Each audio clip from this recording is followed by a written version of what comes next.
Hello dear future officer, स्वागत है आप सभी का ओनली आईएएस के टारगेट प्रीलिम्स 2021 में। यहाँ हम करंट अफेयर्स का रिवीजन करेंगे एमसीक्यूज के थ्रू।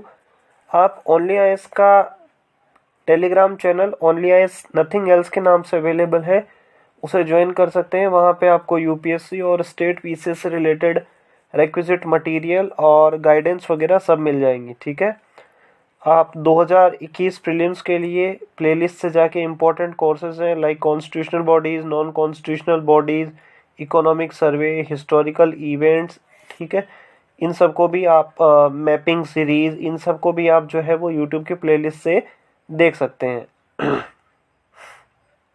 पहला क्वेश्चन दिया हुआ है। पहले क्वेश्चन में बात की गई है ट्रांस फैटी एसिड के बारे में। हमें 3 स्टेटमेंट दिए हैं। पहला बोला है कि ट्रांस फैटी एसिड सिर्फ आर्टिफिशियली प्रोड्यूस्ड फूड के अंदर ही पाया जाता है। दूसरा बोला है कि अनसैचुरेटेड ऑयल्स के हाइड्रोजनेशन के द्वारा इन ट्रांस फैटी एसिड्स को बनाया जाता है। तीसरा बोला है कि अगर हम थोड़ा सा भी small intake of TFA can be life threatening in few hours, मतलब अगर हम थोड़ा सा भी ट्रांस फैटी एसिड खा लेंगे तो ये बहुत एक जानलेवा समस्या बन सकती है। देखो, पहला स्टेटमेंट देखते हैं। अगर आपको बेसिक सी भी जानकारी होगी कि ट्रांस फैटी एसिड किस किस के अंदर पाया जाता है तो स्टेटमेंट नंबर 1 गलत हो जाएगा। ट्रांस फैटी एसिड हमारे दूध के अंदर भी होता है, घी के अंदर भी होता है, तो ये चीज़ बोलना कि सिर्फ आर्टिफिशियली प्रोड्यूस्ड फूड के अंदर ही पाया जाता है, ये गलत हो गया। लाइक हमारा समोसा है या चिप्स है, कुरकुरे है, इस टाइप की जो चीज़ें हैं उनके अंदर भी पाया जाता है, बट जो नेचुरल प्रोडक्ट है उनके अंदर भी मिलता है। तीसरा देखो, इसमें बोला है कि अगर हम थोड़ा सा भी ट्रांस फैटी एसिड खा लेंगे तो हमारी जान पे बनाएगी। ये चीज़ गलत है। अगर ऐसा होता तो भारत में कितने सारे लोग हैं जो घी खाते हैं, बटर खा रहे हैं, बाकी चीज़ें खा रहे हैं, वो तो कब के मर गए होते। तो ये तीसरा स्टेटमेंट भी हमारा गलत हो जाएगा। हमारा ऑप्शन नंबर बी सही हो जाएगा। सेकंड स्टेटमेंट हमारा सही हो गया, अनसैचुरेटेड ऑयल्स के हाइड्रोजनेशन द्वारा बनता है। ठीक है, ऑप्शन नंबर बी हमारा यहाँ पे सही हो गया। अगर हम ज़्यादा ट्रांस फैटी एसिड खाएंगे तो उससे क्या होगा कि शरीर में जो बैड कोलेस्ट्रॉल है उसकी मात्रा बढ़ती जाएगी, गुड कोलेस्ट्रॉल की मात्रा घटती जाएगी, और उसके बाद सबसे जो मेन प्रॉब्लम जो होती है वो आर्टरीज ब्लॉक हो जाती हैं, हमारा जो हार्ट है उसकी, और फिर हार्ट स्ट्रोक वगैरह की प्रॉब्लम जो है वो इंक्रीज हो सकती है। ठीक है, यहाँ पे आप हिंदी में देख सकते हैं। ये जनरली ट्रांस फैटी एसिड आपको चॉकलेट में, बर्गर में और इन सब केक वगैरह में, इन सब में मिल सक जाएगा। क्वेश्चन नंबर 2 दिया हुआ है कि the replace action package aims to provide a strategic approach to. पहला बोला है कि eliminate industrially produce trans fat. दूसरा बोला है कि कूलिंग एजेंट के रूप में जो हमारे नॉन ओजोन है उनको रिप्लेस करना। ठीक है, नॉन ओजोन डिप्लेटिंग जो एजेंट है उनको। तीसरा बोला है कि सिंगल जो प्लास्टिक्स है उनको एलिमिनेट करना। तो बेसिकली इस क्वेश्चन में जो बात की गई है वो बात की गई है कि ये रिप्लेस स्ट्रेटजी किससे रिलेटेड है। ठीक है, तो ये रिप्लेस स्ट्रेटजी अपनी है रिलेटेड अपने जो इंडस्ट्रियली जो प्रोड्यूस ट्रांस फैट्स हैं उनको एलिमिनेट करने की इसमें बात की गई है। ठीक है, देखो हमारे पास ना इंडस्ट्रियली जो प्रोड्यूस ट्रांस फैटी एसिड्स हैं वो तो अवेलेबल है, और उसके लिए WHO ने डेडलाइन रखी है 2023। ठीक है, बट भारत ने लीड लेते हुए बात की है कि 2022, 1 जनवरी 2022 से हम यहाँ पे रख रहे हैं कि हमारे यहाँ पे जो इंडस्ट्रियली प्रोड्यूस्ड टीएफए हैं उनकी क्वांटिटी 2% से ज़्यादा नहीं होनी चाहिए। ठीक है, यहाँ पे आप हिंदी में देख सकते हो। क्वेश्चन नंबर 3 दिया हुआ है। इसमें एक पौधे के बारे में बात की गई है, मधुका डाइप्लोस्टेमोन। ये जो वृक्ष है 180 साल बाद देखा गया है, पाया गया है। हमें बताना है कि ये कौन से एरिया रीजन के अंदर ये पाया गया है। पहला बोला है कि अरुणाचल फॉरेस्ट के अंदर पाया गया है। दूसरा बोला है कि अंडमान आइलैंड्स के अंदर पाया गया है। तीसरा बोला है कि तमिलनाडु के अंदर पाया गया है।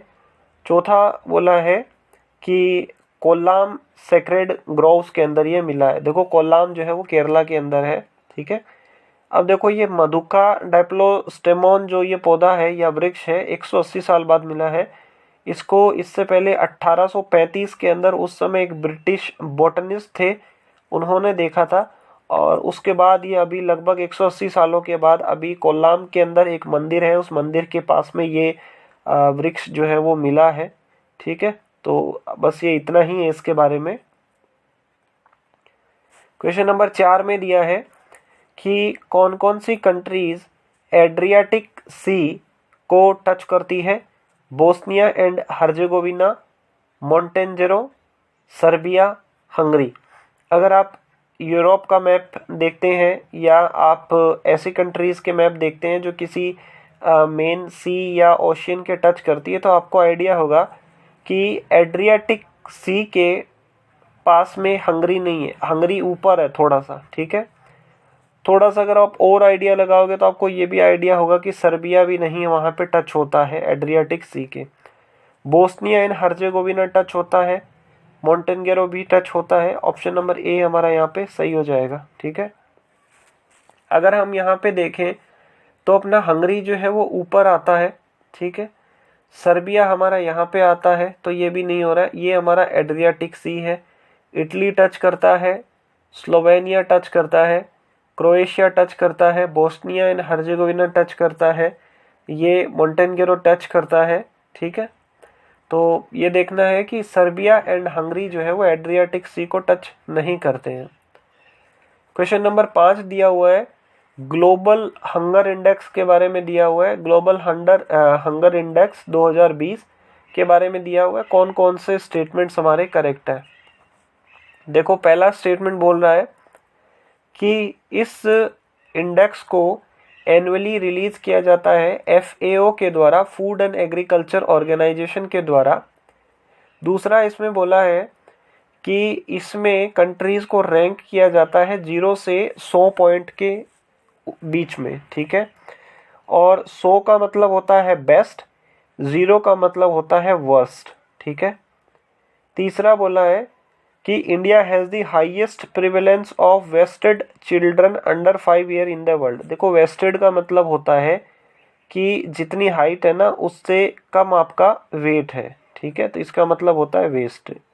और एक होता है स्टंटिंग, स्टंटिंग मतलब होता है बोनापन, जितनी एज है उसके हिसाब से जो बच्चे की जो हाइट है वो कम है।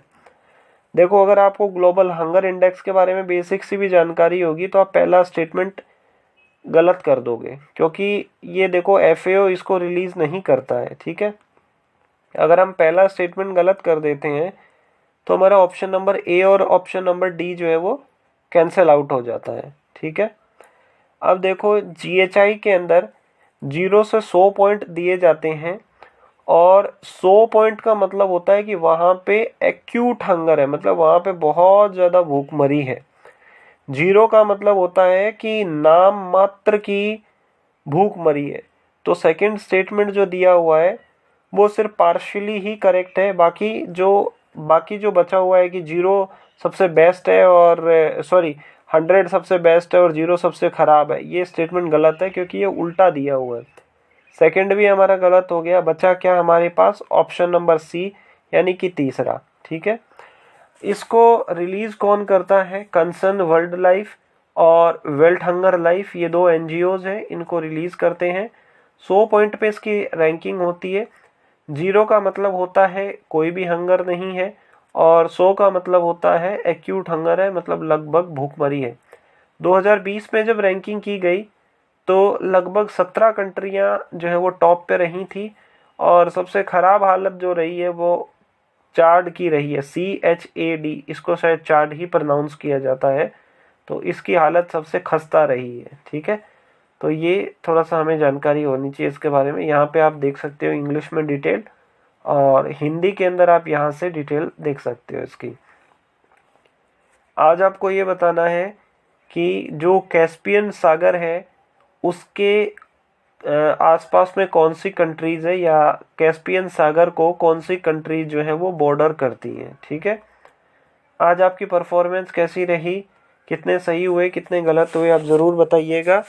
और इन वीडियोस को आप आगे भी शेयर कर सकते हैं ताकि दूसरे जो साथी विद्यार्थी तैयारी कर रहे हैं उनको भी फ़ायदा मिल सके इन सब से। तो ओनली आईएएस से जुड़े रहने के लिए आप सभी लोगों का बहुत बहुत धन्यवाद। आपका दिन मंगलमयी हो।